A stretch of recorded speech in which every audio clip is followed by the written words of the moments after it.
You're listening to the 49 Carats Podcast, a 49ers Goldmine production with Stephanie Sanchez.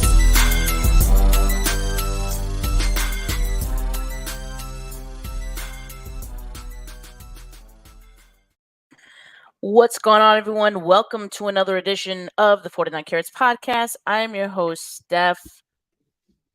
Joining me today to talk about the 49ers loss in the Super Bowl, but in particular, what I want to talk about today is the key moments in the Super Bowl that really kept the 49ers from winning the Super Bowl is Weston P. Smith, as always on a Monday. How you doing today, Weston?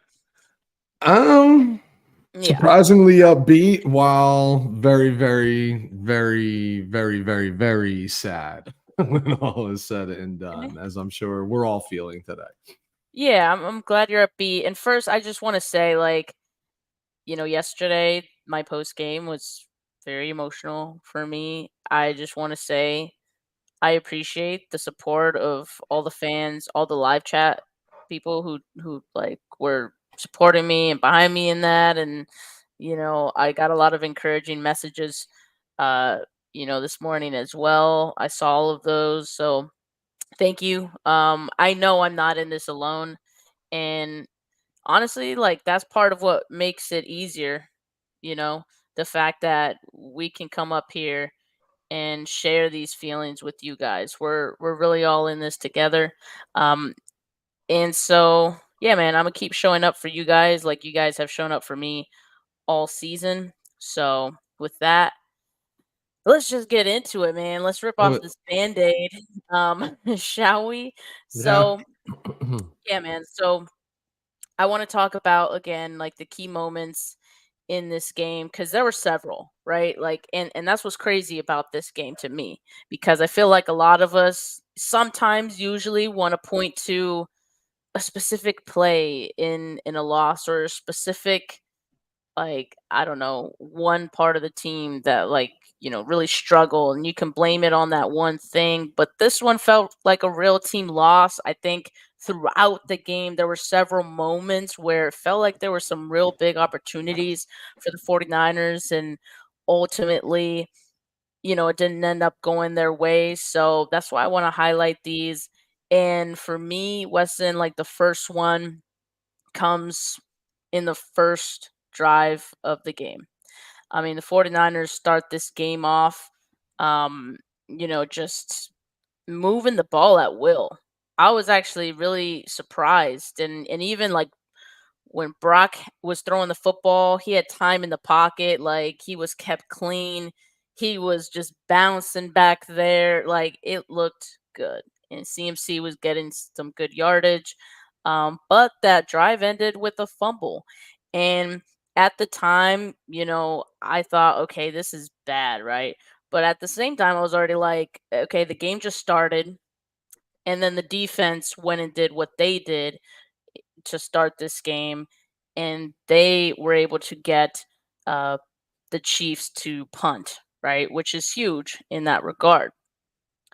But as I continue to watch this game and, now knowing how it ended, I realized how big that moment was. And even though it happened so early in the game, literally when it just started, that was one of the first moments that I felt was a huge missed opportunity for the 49ers.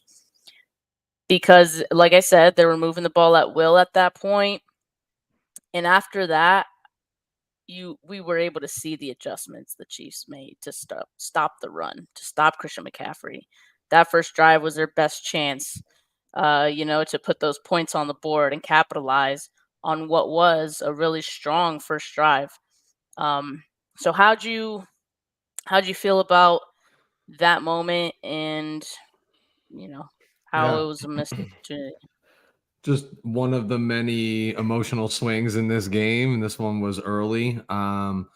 Think to give it context, think about how the 49ers prefer to start a game. They prefer to kick, they defer to the second half, right? And then to lose the coin toss and have to take the opening, receive the opening kickoff throws you off your game plan a little bit, but and they have throughout this playoffs started slow, right? And then all of a sudden it was like, wow, building Yeah. momentum, driving the ball down the field, and then of all people, Christian McCaffrey to put the ball on the turf and turn that ball over where there was no indication whatsoever that the defense on that opening drive was prepared to stop what was, the first scripted few plays, right? Like it just looked like everything was working, everything was clicking. They go down and then shoot yourself in the foot. You give the ball right to them, sucks all the wind out of your sails to, getting off to a really hot and fiery start. So, yeah, I think that is just item number one on the list of momentum swings in this game. And as a fan, it was very deflating, right? Because you didn't know how that team would respond. Now, I thought they responded well post that fact, given the circumstance, and you alluded to it, being able to immediately hold the Kansas City Chiefs offense to a 3-and-out in that instance. But there's a huge difference going up 7-0 to start the game versus turning the ball over and even taking the ball back from them. Wasted possession, wasted effort, a lot of things that you have to take into consideration there. And that was, that was painful to start the game. I can tell you, took the air right out of my lungs when I was watching. So then we saw, not only did Christian McCaffrey fumble, but Isaiah Pacheco on the other side, the Chiefs running back, fumbled. Technically, like he fumbled twice on that drive. The other one was just recovered by one of his wide receivers. That one was weird because I was like, wait, was that like a forward pass? Because it Yeah, I didn't know kind of what that looked was. intentional, actually. But anyway, he ended up fumbling. So that was an opportunity for the 49ers right there. I mean, the defense was playing their butt off early in the game. But what happened was when the 49ers offense got the ball, they also punted their opportunity, right? So both teams not able to capitalize early, but clearly seeing how this game played out, those opportunities I think were bigger for the 49ers than the Chiefs. Obviously. So I think it was huge that they weren't able to capitalize on that Pacheco fumble. And there another one for me was that they didn't use timeouts before the half. Um, Sometimes Kyle Shanahan, like the way he approaches halftime is almost like he thinks he can roll over his timeouts into the Yeah. second half. It's like, bro, what are you doing? You don't You get got three 6.5. you got three timeouts right now, and they're going on a drive here. The 49ers, um I believe there were, let's see what happened right before the half. So the Chiefs got a field goal, but Yep. they were killing the clock at that point. So you think, well, 49ers aren't going to get the ball after the half, so you should probably see if you can squeeze in a little something right before the half to just kind of make up for that. And you're probably going to get an aggressive, Chiefs team coming out of the half. So how about, like, let's try to make something out of that. Use some of those timeouts to stop the clock. I thought that was definitely interesting. Again, it's one of those moments that it's like early enough in the game, you're like, I don't know if this is going to matter at the end of it. But looking back on it now, it's like, yeah, I think that could have definitely mattered.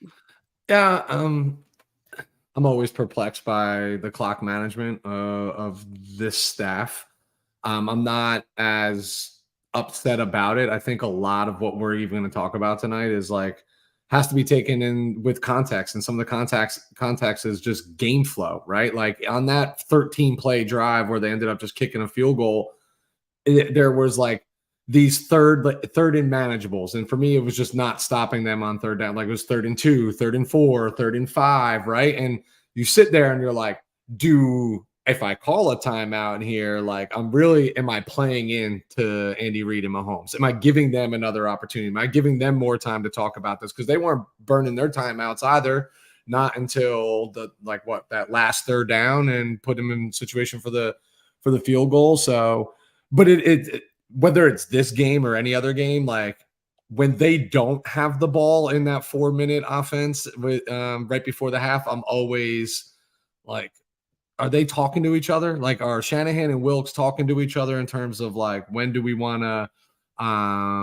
bang out these timeouts. Because to your point, you don't get to carry them over, man. That's just not the way it works. They're there to be used. Like, use them, even if it's to give your team a blow. Like, give them a blow. Give them a breather.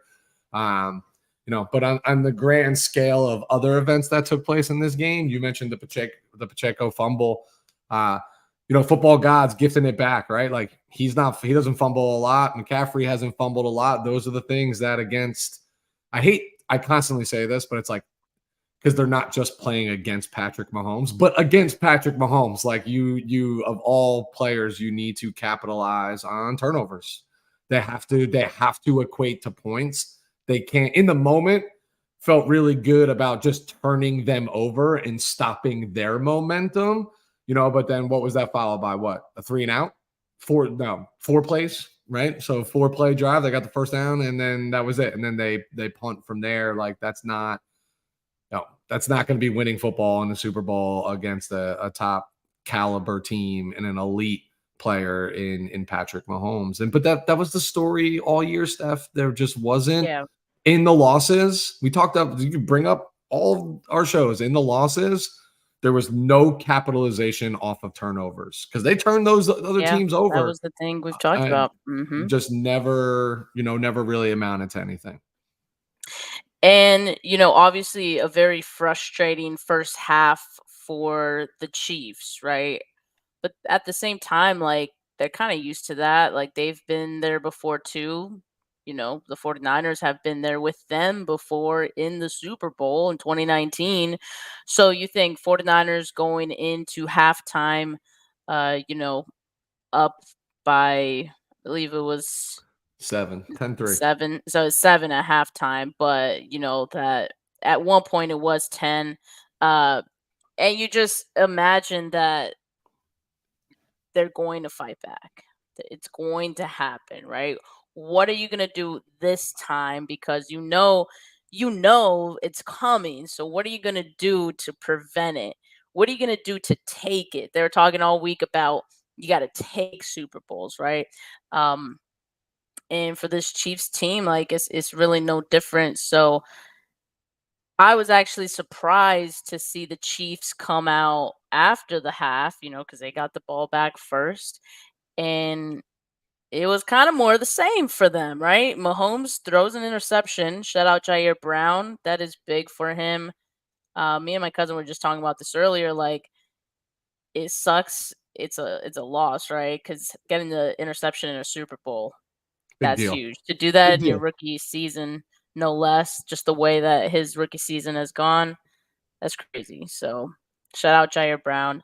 But again, not able to capitalize on that. They punted their opportunity away, literally.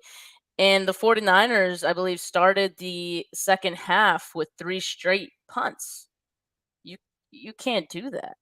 You can't do that, especially like when you see that eventually you just know, like, this Chiefs team is going to wake up, So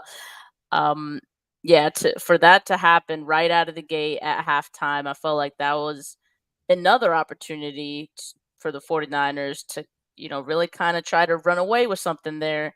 And again, not being able to capitalize on that. So it's funny because you use this phrase of, like, you have to take Super Bowls. And I think half of our team tried to take this. And the half that I'm referring to is the defense, right? If I told you you were up 7 points going into the second half. Yes, this is Patrick Mahomes in big games, but throughout the playoffs, the Chiefs have been a first half team. They haven't really done much in the second half, right? They've, like, sustained the leads and what have you. But if I told you in a blind vacuum that the first drive of the second half was 3 plays, -2 yards with an interception, and then their second possession was 3 plays, 9 yards, punt. Next possession was 9 plays, 47 yards, and it led to a 57-yard field goal, right? So it's not like they drove it all the way down inside the red zone, etc.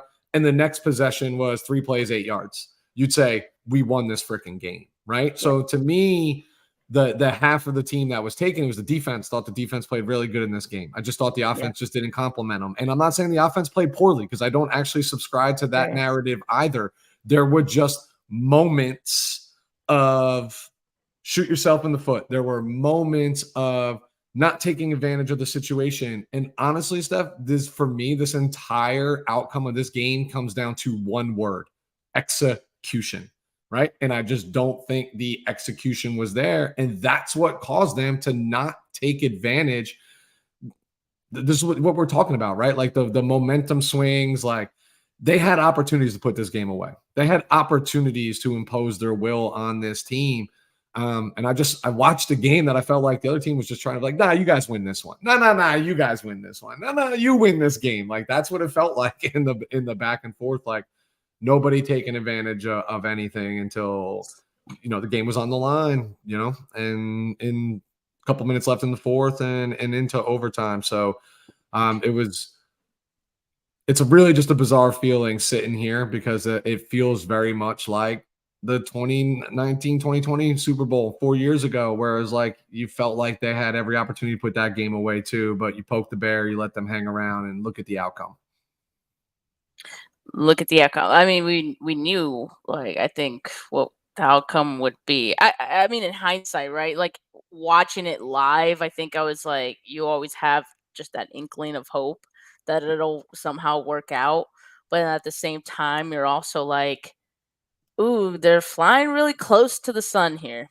Yeah. And Yeah. that doesn't often turn out very well.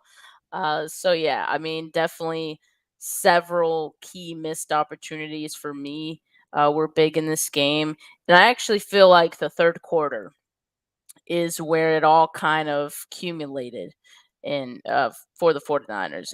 It kind of fell apart a little bit, and I say that because that's when the Daryl Luter, Ray McLeod situation on special teams after, again, the defense forcing a punt, and for that to take place, that really just felt like where the Death. Chiefs were able to find their footing, after struggling to get it pretty Yeah. much the entire game.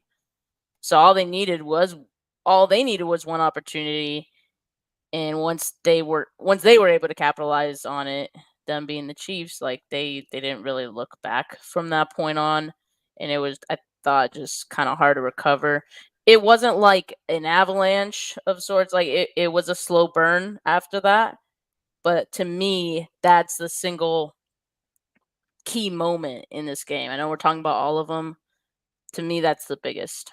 No question. I mean, we just described it, right? Like 4 possessions, or a turnover, 2 punts, and a field goal that Kansas City had at that point. The third quarter was a 10-point swing, right? We didn't put up any points; they put up 10, so they walk out of there +3 going into the fourth quarter, and that was a big one at the end. I mean, you just held them to another 3 and out and a botched muff punt, and not even by Ray, right? I mean, it hits his player, and he's got no choice but to try to go find that football. And of course, I'm freaking out while the game's happening because my eyes didn't see it hit Luter first. I'm just like, Right, Ray, what are you doing? right.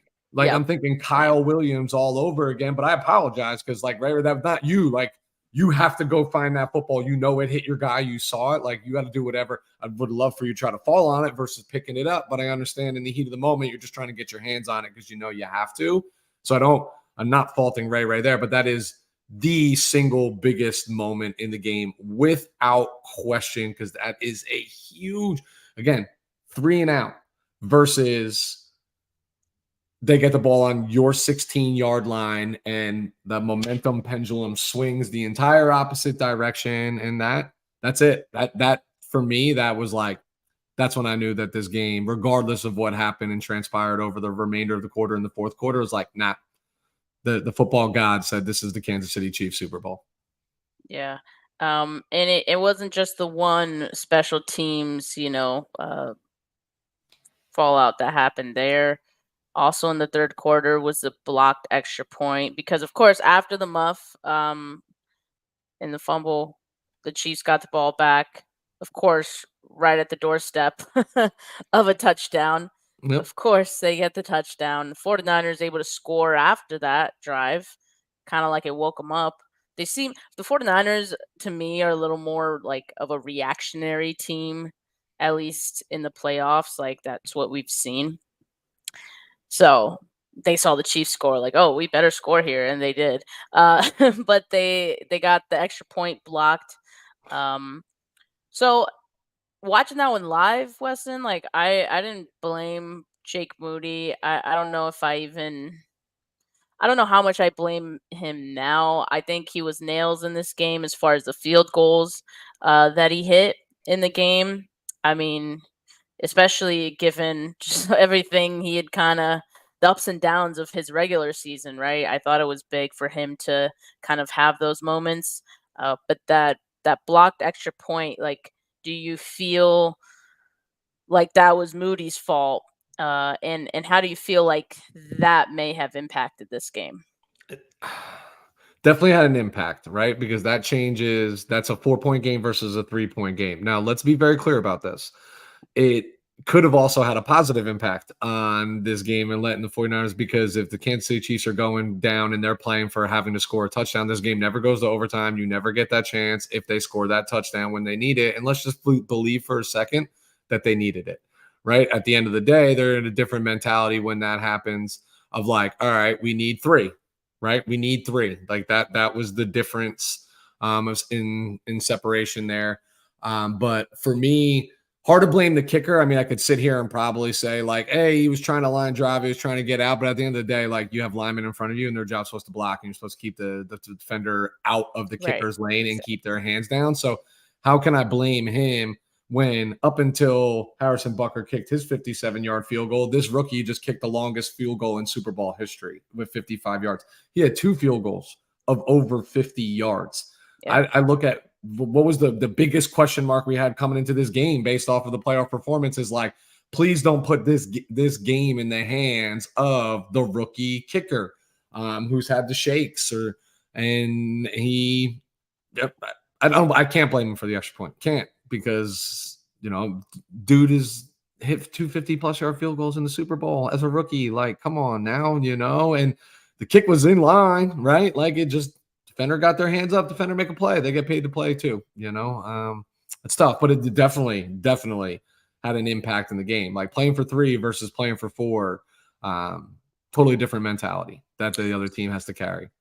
So some people thought that had the 49ers made the extra point, obviously they'd be up 4 points. The Chiefs got the ball back with 11 minutes, 22 seconds in the fourth quarter. So do you feel like, or was that in the third? Hold on. Might have been in the third quarter. After the missed extra point. After the missed extra point, yeah.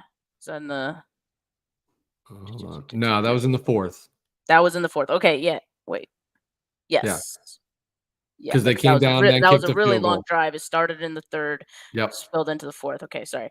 So yeah, Chiefs got the ball back with 11 minutes, 22 to go in the fourth quarter. So some people were like, okay, well, if the 49ers are up 4, that just like ups the ante and the urgency for the Chiefs to then get a touchdown there at the end. Do you feel like that would have changed this game in any way? Like, do you feel like the Chiefs try to use as much of those 11 minutes as possible to then go out and score? And do you think that they would score anyway, making, whether he made the extra point or not a moot point? Yeah, so look, hindsight's 2020, right? We're all Monday morning quarterbacks watching this game, and it hurts so bad. But the reality is like, when have you known Patrick Mahomes to not go down there and do exactly what is needed, right? So if they needed 4, they were going to get 7. There's no 4-point play in the NFL, right? They're going to go get 7. So now you're down 3, and that changes the complexion. I mean, they went 12 plays, 69 yards, ate up almost 6 minutes of clock. They had every intention of running out as much clock as possible.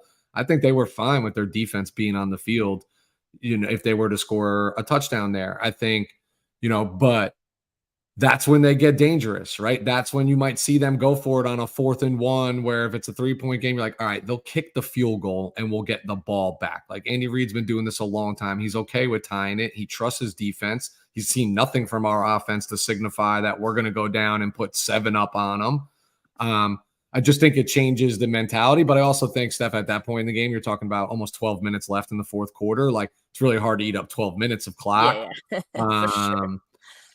I think they would have been fine if it was 4 points going down, kick a field goal, saying our defense is going to stop them. We'll get the ball back. We'll kick a field goal to win it. I don't think it had much impact. I think from the 49ers fan perspective, we want to say we were up by 4 versus 3, and it's just another blunder and another error to point to in a litany of them that contributed to ultimately the loss of the game. But while I think it had an impact, I don't think it was nearly as significant as a muff punt, as a fumble Christian McCaffrey, on a fumble by Christian McCaffrey on the first drive. I just think it's just another thing like, hey, while you're calling out everything that went wrong, might as well lump that into the equation as well. Yeah. Well, talking about all the key moments here, even the big and small ones, I think did add to the equation for the 49ers. But yeah, that's probably definitely not the biggest one of this game. But going back to the third quarter and how that kind of started the shift for the 49ers, both on maybe defense, but more so offense, I think. I think it allowed Steve Spagnuolo, and credit to him for whatever adjustments he made after the half. I think it gave uh, him a chance to really to sink his teeth into the 49ers offense, into what Brock, sorry, did I lose you No, guys? you're good. I still Okay. got you. What Brock Purdy, was trying to do on offense. After the game, Spagnuolo talked about how he came away very impressed with Brock Purdy. Like he talked about in the first half how he was finding all of the seams in their defense and, exploiting it. And yeah, I mean, in the first half, you kind of saw how comfortable Brock Purdy looked in the pocket, and he was getting those throws and, executing, I thought, what he could and what was available to him. But as the game went on and things started to adjust and shift, and again, we talked all through the last 2 weeks, this was going to be a chess match between Kyle Shanahan and Steve Spagnuolo. Spagnuolo has, the football smarts to, formulate a really great game plan, and also just the adjustments, the personnel. He has a lot at his disposal to, make this a very difficult game for the 49ers. So I think as the game went on, it just played into that more and more. And you kind of saw how in the third and fourth quarter, he was able to bring in the blitz on those third downs, because like the 49ers, getting into third and fives, or like, at times even third and longs, and they bring in the blitz. Sometimes they were getting free rushers. In the fourth quarter, there was that 3rd and 5, 2 minutes left in regulation. Very timely blitz by Spagnuolo. And Brock Purdy literally just has to chuck it up to Juwan Jennings in the end zone. Obviously, doesn't get to him. It's overthrown, and you don't get the footing you always want on a blitz, especially when it's coming up the interior. So yeah, I mean, that was big. The other one, and I want to lump these two together because it's kind of all in the same realm here. Once they got to overtime, the 49ers did win the toss. They chose to defer, which we will talk about here in a second. Nope. But on the 49ers' first possession, again, they're 49ers moving the ball on that one. They got down 3rd and 4. They're in the red zone. Chris Jones, free rusher, up the middle, and Brock Purdy really can't do anything with that, and that's pretty much the game. I mean, Yep. for the 49ers. So what did you think, well, like watching those blitzes and the moments in which they came and how it just complicated things for this 49ers team? Like I really felt like those were key. Those were big for them. Yeah.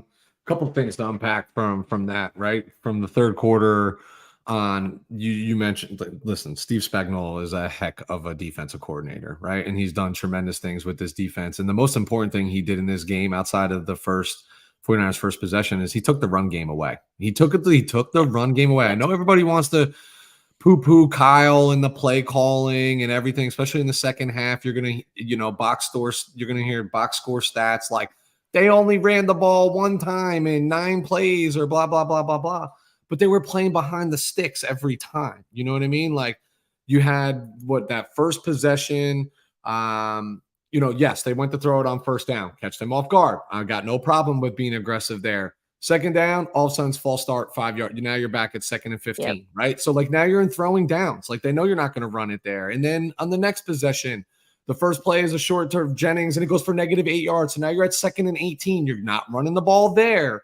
Like, it's just we look at the box score, and we don't actually take into account game flow. And that's what was so important that Steve Spagnuolo did, was take away the run game. Now, to your point on especially the egregious one in overtime, this is what I was saying before about, for me, this game boils down to execution. How do you fall? Kyle drew up the perfect play call. Ayuk is open in the back of the end zone. Yep. You could even argue that Kittle was wide open just for a little dunk after, pirouetting and blocking. But somebody, I don't know who, somebody is responsible for picking up a blitz or getting a body in front of that person. I mean, Jesus, Willie Gay and Chris Jones were both shocked. They're like, oh my, you see them like hesitate. Like, I can't believe nobody's blocking me. And they get in and disrupt the game. It's execution. Coaches call plays. Players have to execute the play. And this is what's so awesome and so frustrating about the NFL. On a single play, 10 people can do everything right. It only takes that one person to do something wrong or miss an assignment, and all of it is a moot point. Like, it's just not there. I mean, Ayuk, listen, Jennings is the call here, right? Like, this is where they wanted to go to the ball. But, I mean, oh my God, look at number 11. There's nobody within 30 yards of him in the back of the end zone. Like, it's the play caller's scenario. Look at Kittle. Look, what I mean? Even Kittle. I'm actually surprised he didn't throw it to Kittle. I just don't think he could. I don't think he trusted that he could. Like, that would have to go up and over based on this pressure. Chris Jones is a big bad man. When he's breathing down you. Right. It's just tough, Steph. It's tough because, like, look, everybody wakes up. We all take losses differently. Some of us want to play the blame game. Some of us just want to be in our feels. There's enough blame to go around, but at the end of the day, the Kansas City Chiefs were better when it mattered most. Period. Stop. Like, the end of it. I don't think this game is a single one play. I don't think it's a single one person. It is you said it to kick us off here. Like, it is an epitome of what feels like a team loss, because you can point to so many different scenarios throughout the game. I think more importantly, and I'm sure we'll get to this, like, there's some people that played some really good games that should be recognized in this discussion as well. And I don't know the answer to that. I don't know if it's Burford or McKivitz. I don't know the line protection. For all I know, it could have been Brock, right? For all I know, like, hey, you're going to have a hot guy. Like, that's the way that this play is called. Like, the Hassan Reddick nightmare that ruined his UCL. Like, that's by design. Like, there's a guy going free, and that's the hot read. I don't know. I'm not in the huddle. I don't know. So, somebody missed an assignment. That's all I do know. So, of course, like, there's a lot of speculation about this particular play, because it's like, why and how could you let this happen on such a pivotal moment, a third down, coming down to the wire of this game? And so, we're getting a lot of speculation. Some people think it's Colton McKivitz. But as you see, John Feliciano, who had to exit this game, he was playing pretty well at right guard, and he had to exit this game. He suffered an injury. I would say, like, there's a lot of injuries that happened in this game that felt pretty key for the 49ers as well. I just didn't want to highlight that as much just because, I think there were other moments of execution, like you were talking about, Weston, that played a far greater role than just injuries. But John Feliciano here responded to this tweet of someone, Coach Yak, saying Colton McKivitz, like this was on Colton McKivitz, but John Feliciano says, I know I'm assuming this was a typo. I know ball, so you should know that's not Colton's guy. So, I mean, you watch the play and you're like, well, if it's not Colton's guy, the only other guy there is Spencer Burford. Interesting enough, Spencer Burford is the guy that was going in replacement for John Feliciano when he exited with an injury. So, for one, I thought it was really interesting to see John Feliciano say this publicly on Twitter, or maybe he meant off, sure. And like, okay, it doesn't matter. And pretty much get his guy under the bus here in Burford.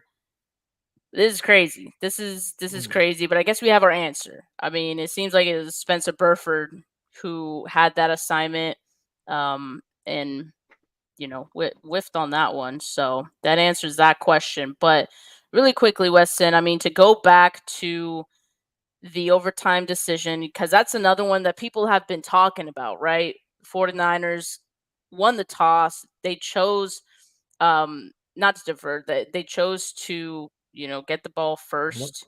They wanted to score first, even after asking Kyle Shanahan after the game, after he was asked by the media. He said that was the plan. Kyle Shanahan knew the overtime rules. Now all the players did, but Kyle knew what he wanted to do at that moment. He wanted the ball first. And the reason he wanted the ball first was so that if they match points on the first two drives of overtime, they'd have that third opportunity to pretty much score in sudden death, right? And win the game at that point.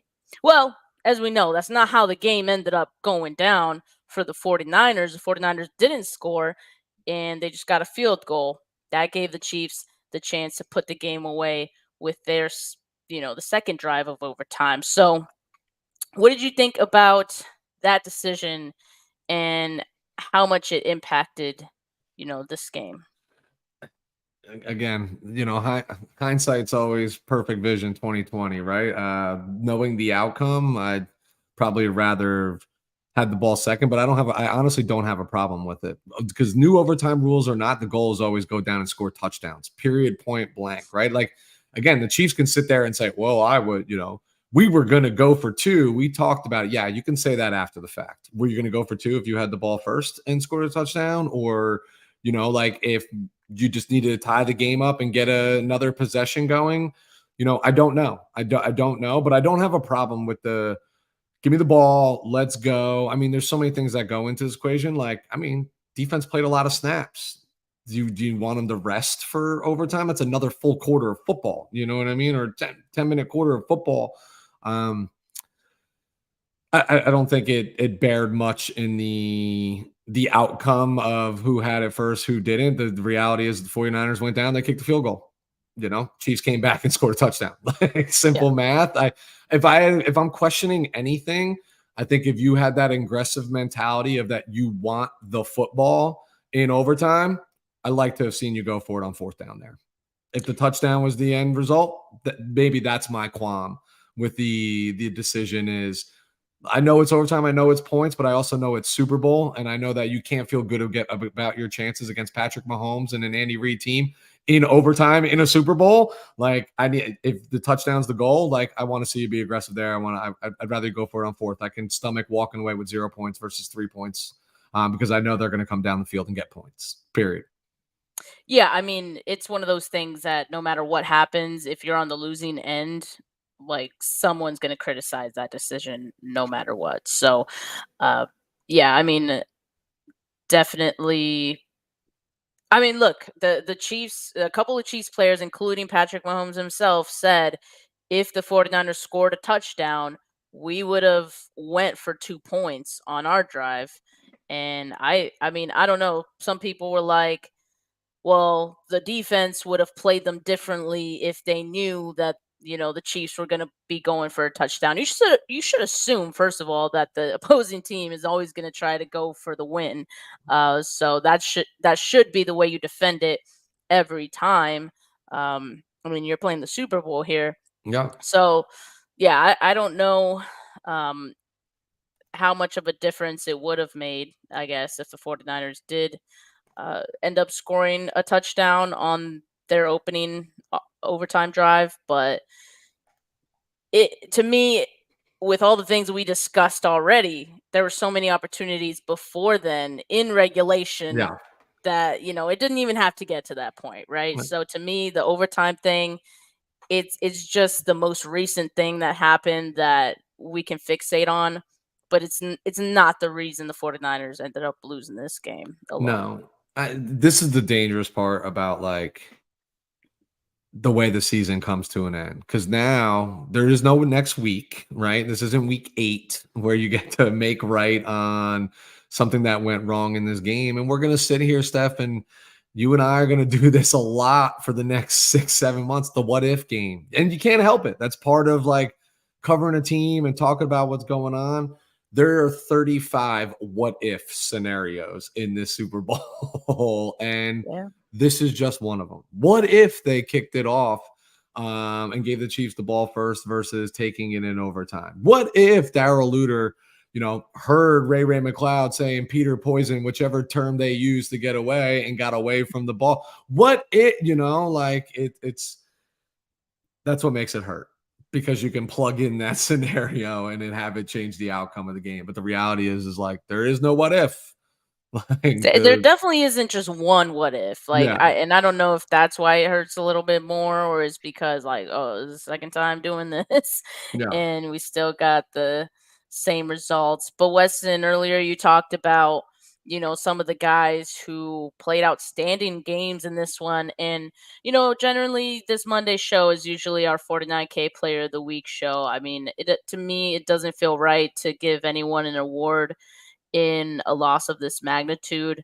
But I would like to just list off some players that, I want to give some flowers to. First, like Nick Bosa played his heart out for the second time in a Super Bowl, mind you. 14 pressures in 2019, 12 pressures, in Super Bowl 58.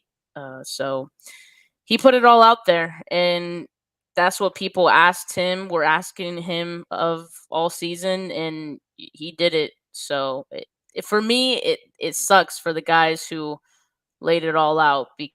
Another guy, Jawan Jennings, he was on his way to being Super Bowl MVP. If the 49ers won that game, like that'd be crazy.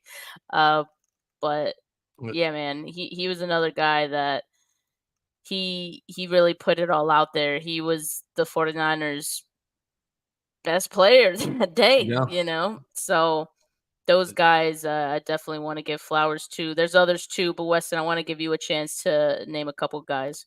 Yeah, Jawan was the best quarterback in the game. He had a perfect QBR, perfect rating for this game. But yeah, he was a jack of all trades, and you love it. Obviously, I hope 49ers are able to retain him in the offseason. Might be tough. He might have found himself a little bit of a deeper bag based on a Super Bowl performance, and just a constant, media talk and the tape that he put out in the postseason. I know this is not going to be a popular one because he obviously had an inopportune moment, but Christian McCaffrey, I mean, he said like before the game, I don't know what pregame you watch, but I'm big on the NFL Network. I love Kurt Warner. I love that group. I love what they do. And Kurt Warner in his bold prediction said there's never been a player to do 75 yards rushing, 75 yards receiving in a Super Bowl, and Christian McCaffrey did 80 and 80 exactly, right? So that is a record, and that is still 160 yards in total offense, a touchdown to go with it. Christian, I'm going to say Chris Conley. Big moments from Mr. Chris Conley, like where big third down catch, 2 huge special teams plays. And in a game like this, those plays matter. Like they matter a lot. And here's a guy who was like inactive the majority of the season. All of a sudden he finds himself on an active roster in the playoffs, and that's that veteran. A lot of people I want to shout out on defense. Jair Brown, I thought played himself a great game. Diamador Lenore, I thought played really, really well. And he's just big time in the playoffs. And then another one. I'm going to say this, Stefan. This is more about the future go forward. I was really pleased to see that for me, and maybe I'm alone in this, and I don't think I am. The moment still did not seem too big for Brock. It just Yeah, didn't. it didn't. And I think that is really, really important, right? Like, this is a guy in his young career who is seeing a lot of big time football, playoff football, now playing in a Super Bowl. Rosters are going to churn. Things are going to change. We're going to speculate all off season. Is he going to be the quarterback or is he not because he can't beat Patrick Mahomes? Sorry to curse, but fucking newsflash, right? Last I checked, everybody loses to Patrick Mahomes, and the Patrick Mahomeses don't grow on trees. You know what I mean? If they did, Josh Allen can't beat him. Lamar Jackson can't beat him. Like that is the NFL's problem. Like, he's going to be the arch nemesis of every single team and be very hated, like Tom Brady was, very quickly. But for me, it was really good for Brock because this is good experience. He's a really good football player. He's not Patrick Mahomes. But as the roster churns and things happen, you need look at it. Casey's roster was decimated. Everybody wrote him off. They're like, no Hill, no nothing, blah, blah, blah. Still got Patrick. You know what I mean? And Brock's not that guy.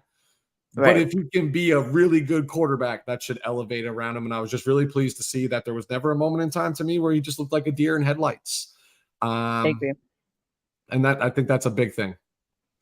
I agree. So I thought it was interesting, like you mentioned, Christian McCaffrey too, because like looking back at the box score after the game and seeing the 80 yards rushing in, 80, wow, like it actually didn't feel like he had that much, but he did.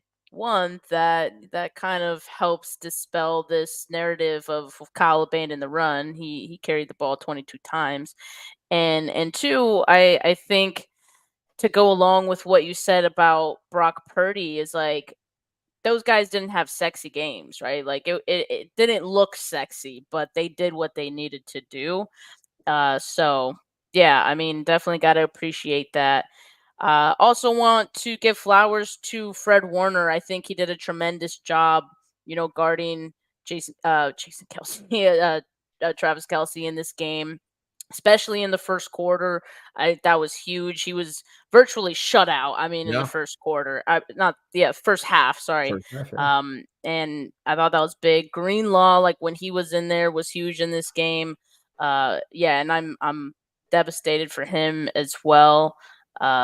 Man, of course, that's going to be something we talk about much of this offseason and how the 49ers kind of handle that. But I'm absolutely gutted for Greenlaw just having to go out in this fashion in this game. So, but I thought when he was out there, man, he was a difference maker, and that's what he's been for this team as long as he's been with the team. So, definitely wanted to give flowers to those guys. And then quick shout out to 49ers Throwback, who put this on my radar as we were going live here. Mike Silver put out a piece earlier today. It was this one. So if you guys check it out, the title is "Here's Why You Shouldn't Blame Kyle Shanahan for 49ers Super Bowl 58 defeat," according to columnist Mike Silver. Okay. And a couple excerpts from that piece I'm going to read for you guys here. It says, as he sat on that bench next to Peggy and waited for their son, Mike Shanahan summed up the state of affairs thusly: "You keep fighting. That's effing life. I don't care what job you've got. When things happen, you've got to fight through it. You want to get to the mountaintop. What, you're going to feel sorry for yourself?" And then he goes on to say, "After a long season and a hope-filled Sunday that ended suddenly and sadly, the people closest to Shanahan felt his pain when he came out to greet them: his wife, Mandy, their 3 children, Stella, Carter, and Lexi, and his parents. His eyes welled. There he stood, a 44-year-old man who looked like he wanted to close his eyes and curl up on the couch with the only people who truly could understand his anguish." And I got to read the entire, piece, obviously, but just like the rest of us, Kyle Shanahan taking this loss very hard, and I know that exact feeling of wanting to close your eyes and just curl up on the couch, because we're all feeling that. But these Kyle, every single coach, every single player who were part of this game and part of this team, this loss is feeling really heavy, Yeah. And so basically what I said yesterday in my post game was like, man, I feel terrible. I feel so gutted. Can you imagine how each of these guys feel who literally lived this? Yeah. They were in it. I mean, it's got to feel terrible. So No. definitely gives me, a greater appreciation for what they go through. The grind of the season is so difficult, especially getting this far and not being able to get it done. So I Yeah. do have some empathy with that, and I just hope they find a way to keep on fighting. I mean, Nick Bosa in his post game presser kind of talked about how difficult it is to get this close and not be able to get it done. So It, yeah, man, I it, hope they can find some way to really get that drive back. Yeah, listen. We talk about it all the time, Steph. Yes, they're players. Yes, they put themselves in the spotlight, and we spend a lot of time talking about their performance, both good and bad. But they're human. They're human. I'm a 40-year-old man, Steph. I'm not even embarrassed to admit it. When it went off, I asked my family to turn off the TV. I sat behind my couch and I cried. I've been playing this over and over in my head for a long time, and they understand me. They know exactly what they're going through. They all just came, put their arm around me, and they quietly left my house.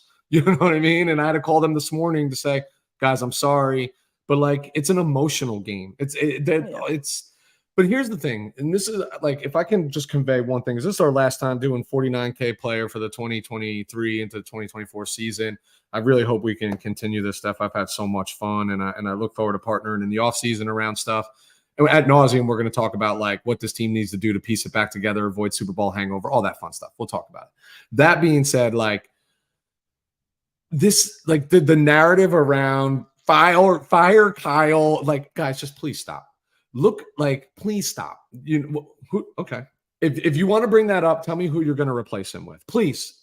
And you can't say Andy Reid, he's got a job. You know what I mean? Like, look around this league. It's coaching carousel year after year after year, 9, 10 vacancies. And I look around and I see all these guys who are the next best head coach that are looking for freaking jobs, who are not in the playoffs, not doing any. Guys, just stop. And like, I understand it's not the result you want, and it's a very reactionary sport. Like, I'm upset, and I'm not absolving him from criticism by any means. I'm just saying, like, stop with the silly take until you actually have the answer for it. And the answer actually doesn't exist in the NFL right now. Sorry, guys, you're not going to convince John Harbaugh to leave the Ravens. Mike Tomlin is not leaving the Steelers yet. Andy Reid is not leaving the Kansas City Chiefs. Like, tell me who. Tell me who's the hot young coordinator like Kyle was that's a better coach than him. It just sucks. Like, it hurts. We feel it. But I want everybody, I want to be positive here, Steph. I'm going to ask you a question. It's a rhetorical, but I do want your answer. Why do you love the game of football? Why do you watch the game of football? Why are you a fan of the game of football? I don't know. Like I just love the team, and you grow to love each players. And it's crazy because like every year you get different players on a team, It's not always the same guys, but you love them just the same as, the guys from the year before, right? And Nope. You feel like you go through the season with them. You kind of, go through the motions of it with them. And, it's special to witness them, getting going for that goal. Yeah. It's awesome. And then also the connections that we are able to grow with other fans as well, the faithful, right? So all those things, make it special, aside from, kind of enjoying the X's and O's of all of it and all that. But what about you? So like all sports, it's entertainment, right? Like that's what you're there for, the Yeah. entertainment. So seriously, 49er fans, think about the Kyle Shanahan era. Think about playing in 2 Super Bowls, participating in 4 NFC championship games. I hate to quote the Gladiator, but are you not entertained? Like, look around at these other fan bases, like these poverty franchises that aren't making the playoffs year over year. Like, you invest in this team. Yes, we get invested in players, and that's always the downfall, right? When you invested in the people, because it hurts that much more. And this team was really special, right? Like down to all the individuals, and you really wanted it for them. But the reason why we turn to sports as fans is for entertainment value. You'd be hard pressed to find another team in the National Football League outside of the Kansas City Chiefs that has brought you as much enjoyment and entertainment as the San Francisco 49ers. At the end of the day, yes, we want to win Super Bowls. I grew up watching this team when that was the standard. It should still be the standard, but at the end of the day, we just want to be entertained for as long as we can possibly be. And show me the teams that are letting you watch more meaningful football than the San Francisco 49ers right now, right? Like, trying to have a silver lining moment here, like, there's still a lot of positivity. Remember, this was a sunk franchise when Kyle Shanahan took over. There is reason to be optimistic about what the future can be as well. But in this moment right now, it sucks. It's a punch to the gut. I get it. I didn't want to get out of bed this morning like any of you wanted to get out of bed this morning. I wanted to cry, and I still want to cry for until the next season starts. But guess what? It's so awesome about football. We'll be back, and we'll be all back in our feels and our emotions doing it all over again. And you got people like Steph who are going to take you all the way from February up until August to get you by. And you'll be joining me too, right, Weston? So. Like, I hope so. we're still going strong here. But that I feel like that's a great way to end this episode, actually. Like, that's on a positive note, thinking about the silver lining.